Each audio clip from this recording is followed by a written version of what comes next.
If you have ever thought about transitioning your shod horse to barefoot, I'm going to encourage you to watch this whole video because I'm going to share some really interesting information, and you'll also get to see my professional hoof trimmer Anna in action, where we actually take the shoes off of my thoroughbred and transition him to the barefoot life. Here I am with Diamond. Oh, he is such a sweet man. All right, for some background information, Diamond is an 8-year-old off-the-track thoroughbred.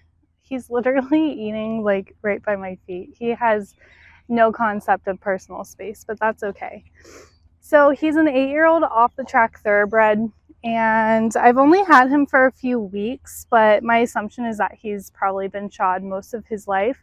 When he came to me, he was shod in the front, and he also had pads on as well. What the goal of those pads was to increase his heel. I think you'll find it really interesting what we find when his shoes do come off. So in just a moment here, I'm going to show you the trim that was done with my hoof trimmer Anna. She's amazing. She's one of those practitioners who every time she comes out, I just learn so much from her. She's all about education and empowerment, so I really love that she gets to help my herd be healthy and happy. I recorded part of Diamond's first barefoot hoof trim. Unfortunately, my phone ran out of storage. I can't believe it. So you're only going to get part of the trim, but the exciting part is that after I show you his first barefoot trim, I'm going to hop back on here and chat with you about some of the frequently asked questions, and we're going to talk about some of the other things that come along in the territory of taking shoes off of a horse and allowing them to live the barefoot life.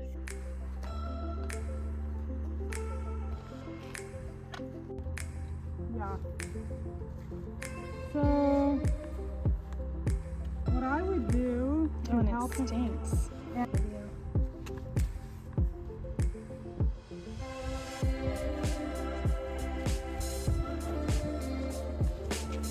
All those nail holes.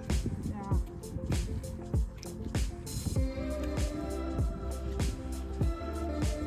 Yeah, I imagine having that pad on there just doesn't let the hoof breathe. That this side of the wall is much higher too. See it even here. But so what I'll do is I think I'll be really conservative because he really is really flat and has nothing in the back of the foot to support him, so I got to be careful not to take a lot of his crutches away all at once, okay? If that makes sense. Yeah, that does make sense. Okay, we're gonna just do that. And so if he's walking okay, do you think he necessarily would need hoof boots? No, if he's walking okay, no. Okay, we'll leave a little bit of this, but I'm gonna leave just a little bit so that he does not have to, so that he's got something left, okay, to rely on. Right. Okay, there you go. Try this out, mister. Let's see.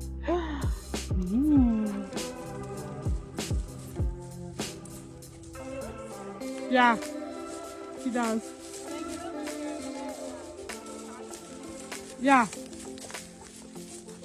Okay, now that you got to watch that trim, didn't you think it was so interesting? I find things like this really fascinating.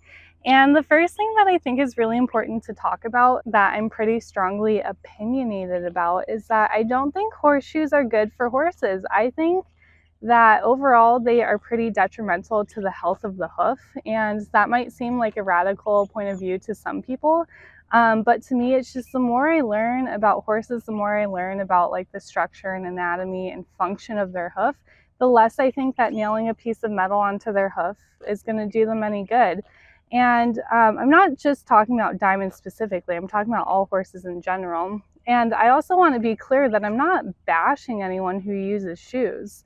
I think it's it's part of the equestrian culture that a lot of people either don't question or they are taught to not question it. And I would just encourage you as a horse owner, as a horse lover, as someone who's curious about horses even, start questioning everything. You know, just ask yourself the question, why do we put a piece of metal on a living, breathing piece of the horse?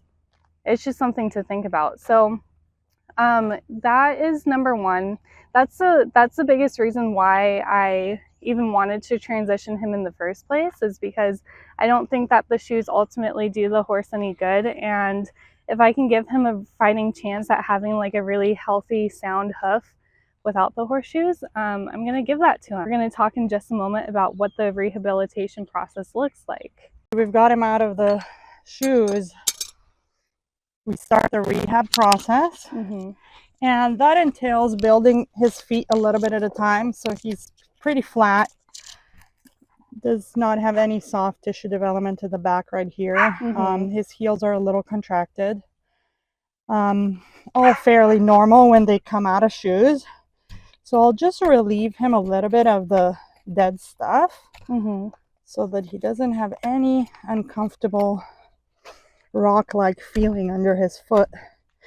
And especially as he regains the sensitivity in his feet, it's really important that we make it as smooth and comfortable process as possible. Take a little bit of this frog. And so is this like any other like major hoof rehab where it'll take a full year to? So generally speaking, it does take time for them to build their feet, especially if they don't have anything back here. So if they've been shod and they haven't been using the back of their foot for long, don't eat her hair. It'll take definitely a few years. This doesn't mean that in the meantime he won't be comfortable. It just means that it takes a few years to build the right you know, Nike Air, like my teacher used to say, back here to support the back of his foot. So here we're just gonna do just a little bit. My knife is dull also. That's so okay. Look at your little hooves. What surprised me the most about pulling his shoes off is really the recovery time. Hearing that really surprised me, but you know, after hearing her explain it, it's not that shocking. Thankfully, he's a young horse. He's only 8 years old, so he'll bounce back okay. He's also really resilient. Oh, and then also, since he had pads on too, a lot of like dirt and debris kind of got stuck under the pad. That's really common when horses have pads on, but it does cause thrush. If you don't know what thrush is, look it up on Google. But thankfully that cleared up like really quickly. And that's something else that I think is really important to note about horse hooves, is that they are so resilient. If you're thinking about making the transition from shod to barefoot and you feel convicted, or you're even just curious about the process, or you're curious about having that as a possibility for your own horse, I would just keep in mind that horses' hooves are so resilient, and it's going to be a process. It's not going to be an overnight thing where, you know, 1 or 2 trim cycles later their hooves are back to normal. You're not going to give them like 30 days worth of hoof supplement and they have a brand new hoof. No, it's going to take a long time. I would absolutely say that it's a worthwhile cause. It's a worthwhile journey. I'm definitely under the belief that barefoot hooves are healthier. That's how horses were designed to be. And if you're curious about, you know, possibly helping your horse live that kind of lifestyle, I would really recommend learning what you can through the internet, and then also hiring a professional in your area to help you out. Because I'm not going to lie, I'm obviously not a hoof expert. I know some things about horses, but I'm not an expert when it comes to hooves. But what I do know is that horses are resilient, they bounce back, good things are possible. So I'm just here to encourage you to ask the important question, think about how you really want your horse to live, what kind of life you want them to have, and take action accordingly. My goal with making this video is to not only show you Diamond's process from going from shod to barefoot, but to also encourage you to possibly do the same for your horse if you think that it's a great option, or if you're starting to get curious about what it means for a horse to be barefoot. I think it is the way for horses to go. And something else that I would encourage you to question, because I know a lot of people say like, oh, well, I do competition, or I do some type of sport with my horse, and with the level of competition I do, they need shoes to be sound. They need shoes to be able to perform to that level. But the way I look at it is that if your horse needs an artificial like metal shoe put on their hoof to be sound to perform to the level that you expect of them, they're not sound. I know that upsets a lot of people, and a lot of people have a different opinion about that, but I'm not just talking about him. And honestly, like I said before, like I'm not bashing anyone who does use shoes or who does have this mindset, but also at the same time, I do think it's important to question horse keeping practices. I'm going to start wrapping up this video because I think I covered all of the basic questions that you might have, and I just really want to encourage you, if you're curious about having your horse go barefoot or you're curious about learning more, then definitely keep educating yourself, keep talking to people who have walked this road before. Just because your horse currently has shoes or he's always had shoes does not mean that he is stuck in shoes for his whole life. I mean, Diamond here, look at him. He got trimmed on Friday and now it's Tuesday. So it's only been a few days, but like I said, I've seen him run around. He's happy, he's healthy, he's sound. And for the level of work that I'm going to be putting him in, there's absolutely every reason to keep him barefoot. It's going to really help his hooves thrive. It's just part of really good, healthy horse keeping. And I would also say it's part of compassionate horsemanship as well. That's something that I really advocate for. This is going to be the first of many videos about him because there's going to be obviously like a lot of updates in the process. Before we go, let me show you what his hooves look like right now. All right, I gotta get that bell boot off of him, but here's his hoof currently. Something I wish you could see a little bit better is these. So those are the holes left over from the nails that kept the shoe in him, and those are going to grow out eventually. Like I said, it takes some time for the hoof to grow out, and actually there, you can see right there, there's even like a little piece of the metal nub left over from the nail, but that's eventually going to fall out.